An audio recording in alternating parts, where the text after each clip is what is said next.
Hi, this is Emerald and welcome to the Diamond Net, and today I'm going to be talking to you about how to be creative. Alright, so during this video I'm going to be talking about how to be creative and then actually how to make your creativity turn into actual tangible creative projects. So, and I also have to give credit to my husband. He kind of solidified this for me, so I'm kind of just sharing his process that I now use because it works so effectively. Alright, so whenever you're trying to be creative, you want to sort of split off two types of thinking. So you want to have basically two different minds that you're approaching the creative project with. So when you're in the ideation phase, when you're coming up with ideas, and when you're just trying to get actual creative impulses to come, you go into the creative mode. And then once you have all of that raw creative material, then you want to go into editing mode or productivity mode so that you can take your creativity and then you could turn it into a tangible product. Now, before I go into talking about creative mode and editing mode, here are some issues that can come from mixing these two up. So if you're maybe somebody who's been creating for a long time and you kind of have like a block to your creative impulses, it's a possibility that you're getting too much stuck in editing mode and you're thinking too hard about how do I create a really, really great art piece or a piece of writing or whatever the creative project may be. So a lot of times as people's skills become more refined, they go into editing mode automatically and they start to edit out all of those creative insights that can come from a state of openness. And you may have even noticed that a lot of bands, often their earlier stuff has like this rawness to it, and it just has better quality material in their earlier days because now they have this preconceived notion of how their music is and how it's supposed to be. And so they don't get as much of the creative impulse that they used to. So when it comes to creativity, you want to put yourself in like sort of out of your comfort zone and sort of empty your cup of all assumptions and all thoughts. Like each project you should treat like it's your very first project. Otherwise it can get very stale. And then you start kind of getting into sort of like a checkbox mentality, like, oh, here's my work, it's got this style, it does this, da da da da da da da. Now, on the other hand, you don't want to fall on the other side of the horse, where you get too focused on the creative side that it never turns into anything. Oftentimes, I feel like a lot of beginning artists fall into this trap where they have all these creative insights, but it becomes so easy to get creative insight and idea after idea after idea, and then they just never take it all the way to fruition. They just never make it happen because they have a resistance to editing mode. They don't want to limit themselves, and so they won't impose the limits necessary to bring something to fruition. And so their ideas never get off the ground. They never become anything more than ideas. So basically, the process is that you're going to want to start in creative mode. And in creative mode, you're basically trying to make yourself completely open to all the insights. So it's kind of the same way that you would be open to some kind of insight wisdom-wise. And I've talked about this throughout my channel. If you want to look, I have a video called Accessing Spiritual Wisdom that talks about this same kind of openness. You know, basically, when you're in creative mode, you're just allowing things to come up and you're jotting down or you're scribbling down whatever it is that comes up. So you're not looking for the best stuff. You're not looking to like, oh, this works with my idea, and you're not using a system to get to it. It's just you are completely opening yourself up, and whatever comes up, no matter how ridiculous, no matter how irrelevant seeming, you just put it down on paper. You allow it to be there. So this is like not an active process. It's actually a very passive process, but not passive in the sense that you're not capturing things, but passive in the sense that you're not struggling and looking for anything. So during this stage of the process, you don't want to care anything about the final product or how this is working toward the final product. You're not caring about quality. You're not thinking, oh, well, this is stupid, so let's not do that, or maybe this is like, maybe people won't understand it. All of that is out the window at this point. You're just taking whatever comes up. Now, if you guys are familiar with the filmmaker David Lynch, he makes a lot of very surreal work, and he talks about his creative process. And even though sometimes I like David Lynch and sometimes I don't really care for his work, I really like his idea. And it's basically like you're going fishing in your subconscious for creativity or for creative insight. So it's kind of like you want to go to the deeper areas to catch the bigger fish. So you want to take your awareness fully down into your internal experience and just kind of sit there with it, almost sort of meditate on it. And what I find is that if I'm really excited about an idea for a painting or for a video or for something I want to write, it's just ideas bubble up naturally. And sometimes they work with what I want and sometimes they don't. You know, you have to be willing to kind of leave them on the cutting room floor later on. But for now, you just allow everything. Now, I've mentioned this in other videos, but I went to college and I studied fine art. And I've been painting since I was 15, and that was a really positive experience for me, just in terms of kind of letting go. You know, you have to kind of sort of get in a flow state with it.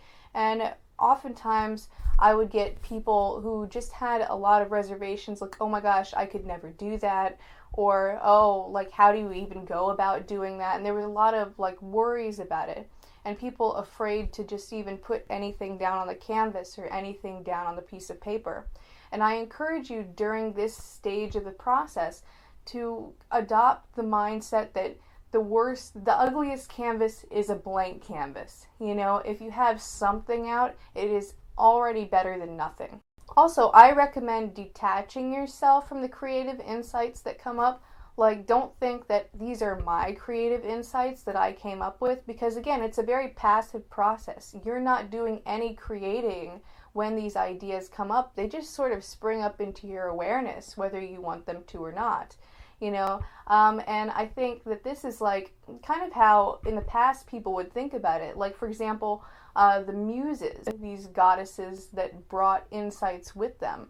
And I think that that's very important, to like kind of have some sort of distance between yourself and the project that you're creating, and thinking, oh, it's not all me, all of this doesn't rest on my shoulders, it's actually coming from some external source that I'm somehow tapping into. And like the idea of having a creative genius and not being a creative genius. So the genius is what brings something to you, almost like it's an external creature that is a genius that brings you things. And a lot of this reminds me of the Jungian concept of the anima or the animus, which is basically at its highest, most developed level, meant to be a mediator between the conscious and the subconscious mind. And because the subconscious mind are where insights are, that's what you're wanting to access. So you might also want to check out my video on the anima and animus, because this can improve your creative abilities as well. Also, for me, I find that this part of the process works well when I'm fairly active. And this might just be me personally. Maybe some people might like to sit down, but I like to pace around and I like to think out loud. And I even like to kind of have conversations with people in my mind to sort of bounce ideas off of these imaginary people that I know from life.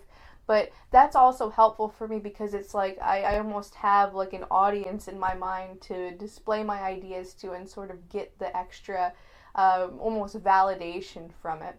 But basically, in a nutshell, this part of the creative process, it's important to be radically open-minded, radically open to new solutions. Never take, whenever you go into editing mode, never take your first impulse. Take your 100th impulse. You know, you just want to get a lot of information out until you feel like you have enough raw material to work with to create something really great. Alright, so once you're done with the creative mode and you have all that raw material to work with, you want to switch over to editing mode. So the editing mode is when you start to impose limits and ideas upon your creative material. And because basically anything that's going to work out here in reality has to have limits to it. You see, when things are ideas, it's completely limitless, it's infinite. But when you're going to bring something into something finite and material, you have to start making decisions. So this is kind of where rules come in. And what I like to do when I start to learn about any type of craft or creative thing, I like to sort of boil down that craft to its like bare base, like material things, like what is the essence of that thing. So for example, when I learned to paint and when I learned to draw, I learned about the elements and principles, and how those go together, and I started to explore those relationships. Now, you don't want to get stuck in checkbox mentality, and you don't want to cling to rules, but you do want to at least have an awareness of the rules so that you can be aware when you actually break them. So when you find out these rules of your trade, don't let them confine you. Don't let them confine the creativity, because, even though you need limitations, you don't want your limitations to be the same every time. You want to be the one imposing the limitations in order that you might bring something to fruition that's completely fresh and new. And if you're clinging to rules, then that's not going to work out. So you want to be able to break the rules, but you want to be able to break the rules on purpose and consciously. Actually, this bit of advice reminds me of something that I was listening to on the John August podcast. And John August is basically like a script writer, and him and a guy, Craig Mazin, they talk for like an hour in each podcast about various things with screenplay writing. And my husband is a screenplay writer. This is why I listen to this. And I'm also interested in maybe in the future writing some screenplays myself, because it just seems like it'd be an interesting thing to do. But he brought up that the example of the Wily, Coyote and the Roadrunner cartoon, which I thought was really interesting. And if you think about it, at the time that was a really new creative concept. We hadn't seen any cartoons that were like that. And it was creative simply because of the limitations put on it. So, for example, one rule that, I think it was, I forget who did the Wile E. Coyote cartoon offhand. But anyway, so basically the creator came up with these rules, and these rules had to be in place. So for example, Wile E. Coyote could only chase the Roadrunner in the desert, or they had to be on the road while he was chasing them. And then the Wile E. Coyote had to use Acme products. He could never catch the Roadrunner or hurt the Roadrunner. The Roadrunner always had to come out on top. And so through these limitations, you get something that has a particular feel to it. And so I just thought that taking this very simple example of that cartoon was like just a really profound example of how rules can actually help your creative project. But of course, you don't want to take those same rules into another type of cartoon, because that's specifically for that particular creative project. Another important thing for going into editing mode most of the time is going to be having an attention for detail. Unless you're going for something that's very, very minimalistic on purpose. Really, the devil is in the details when you're creating something. Like one thing that I enjoy, let's say, I'll go back to it, a movie-related example, let's say Pixar films. Like, I personally think that Pixar films are like a ton better than DreamWorks films, and a lot of it has to do with the heart of the story. So you got to have that really strong skeleton, that overarching theme going on there. But one thing that's also very profound about the Pixar films is that they have a lot of little details in there that maybe other companies don't necessarily pay attention to. And it's how they get a personality to come across in just the first few seconds of meeting them on the screen. And they have lots of little ideas, lots of little characters, lots of little jokes. But other than like the little details of the craft, you also want to have an overarching skeleton for what you're doing. Unless your creative project has to do with piecing together a lot of little random things together, which would be an uncommon exception to that rule, most of the time you want to have an overarching idea of where you want the project to go. For example, when I write my scripts, I think, okay, I want to talk about this one particular idea, and that's like my big umbrella idea for it. So in this example, how to be creative. And then I go and I break them up into different things. It's like, okay, well, maybe I might talk about, maybe there are 2 modes. So in each one of these sections of the film or the video, I'll talk about this mode and that mode, and then I'll break that down into different parts just to make sure that I hit all the points that I want to hit. Of course I can make little variations here and there, say what I want to say, but overall I want to have the overarching idea for everything I want there. Same thing if I'm writing a novel or a screenplay. I want to have an idea of my major plot points first, and then I go back and I flesh them out. And then I noticed the same pattern when I was painting. So I would first sketch down whatever I wanted to paint, and then I would paint in the most general colors so that I have my entire canvas covered in paint, and then I work in more and more and more detail as I refine my product. Yeah, and as I work more and more inward, I start focusing on those ideas, making sure that I have good craftsmanship, making sure that everything works and comes across well. And then I also like to do a thing where I like zoom into details and then I zoom out from it. So when I'm painting, I might paint up close here and then I'll back up from it and see how it works from far away. And then I'll come back to it a little bit closer, work on more detailed stuff, and then back up from it, and just basically kind of do that process. And there's some version of that process in like almost every creative endeavor that I've encountered. That's just the most tangible example, but you want to think about how the big picture works and how it works with the details. So think big picture, details, big picture, details. So you want to go back and forth between those modes. But of course, different art forms work in different ways. So I had mentioned, like when you're writing, you want to have an overall structure and then you want to flesh it out. For example, sculpture is another one. So there are different types of sculpture. Like let's say that you are chiseling a sculpture out of marble. One famous quote from Michelangelo, and I'm paraphrasing here, is basically that the sculpture's already inside the block. He just has to free the sculpture from the block of marble or stone or whatever he was using.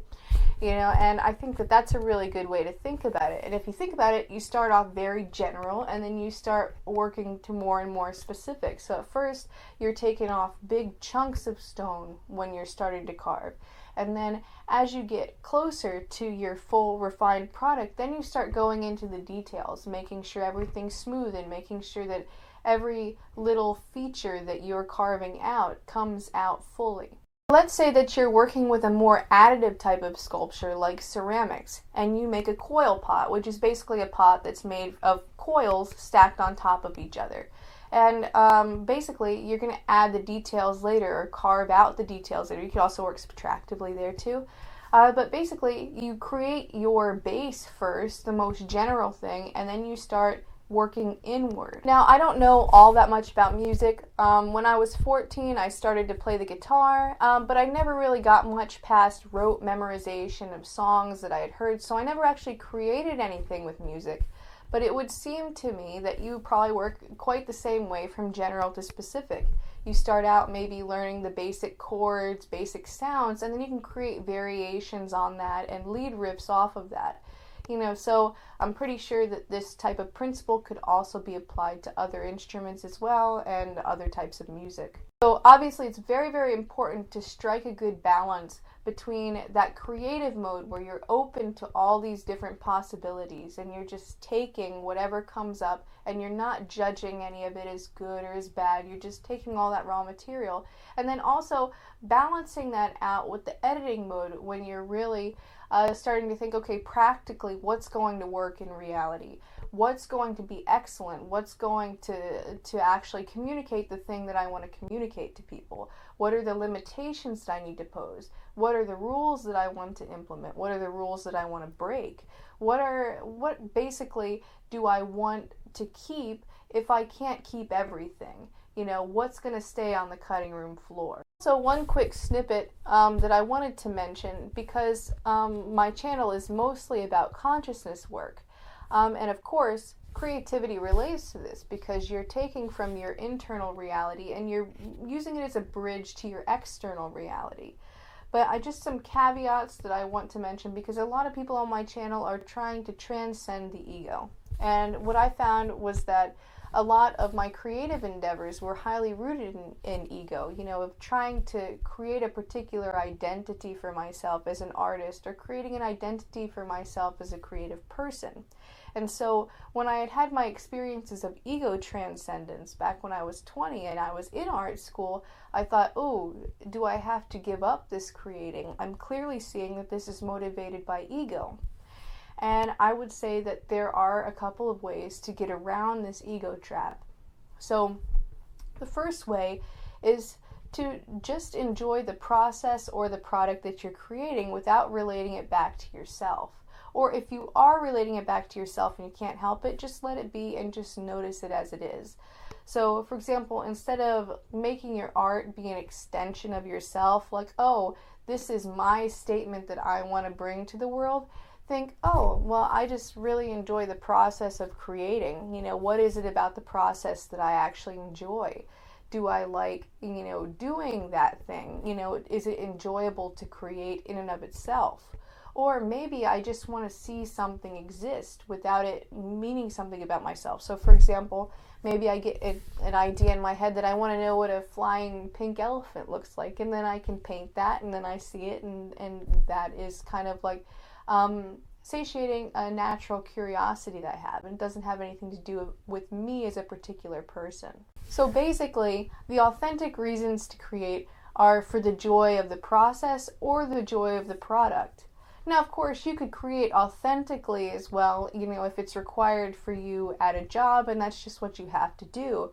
But you want to make sure that you're at least being mindful that you're not just using your creative endeavors to add to your self-concept, or if your self-concept is actually undermining your creative endeavors because you're like, ooh, like let's say for example that I was a very famous singer. Let's say that I was, let's come up with someone.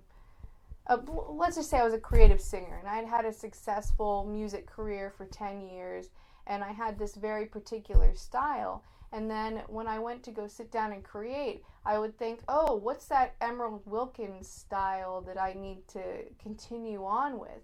And basically at that point I just become a facsimile of my own self-concept. I'm not getting real creative material anymore.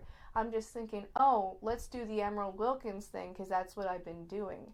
And that will absolutely kill your artwork. So uncertainty is very, very important whenever you're creating. Anyway, that's all I have for you today. I hope that you enjoyed this video. If you did, go ahead and click the like button below and subscribe. Also, check out my blog on thediamondnet.org. I finally started writing in it, and I'm going to try to get a post up every Sunday. That's my goal. Hopefully that happens. I know I haven't been very consistent with my promises in the past, but I'm hoping that I've got a good schedule worked out now and that everything will work out. Anyway, check that out. But that's all I have for you today. I hope that you enjoyed the video, and until next time, keep becoming more you.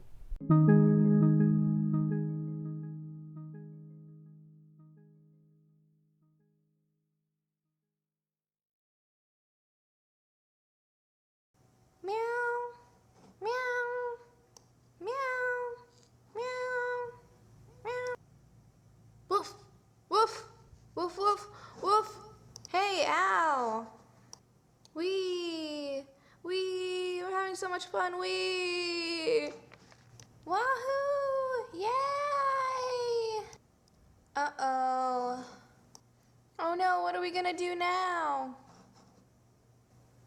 Dun, dun, dun. Hey, Pickles, how are we gonna get our ball back? Get it back. We gotta get it back. We gotta go in there. So how are we gonna do this, Pickles? How are we gonna do it? How? Follow me. Follow me, come on. We're going in the door of the spooky mansion. Ooh. Ooh.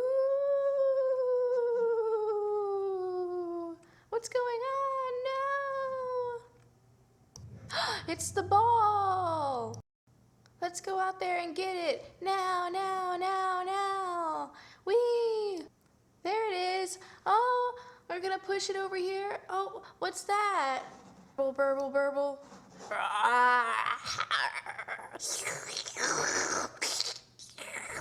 Oh let's go home, let's run away, monsters, ah!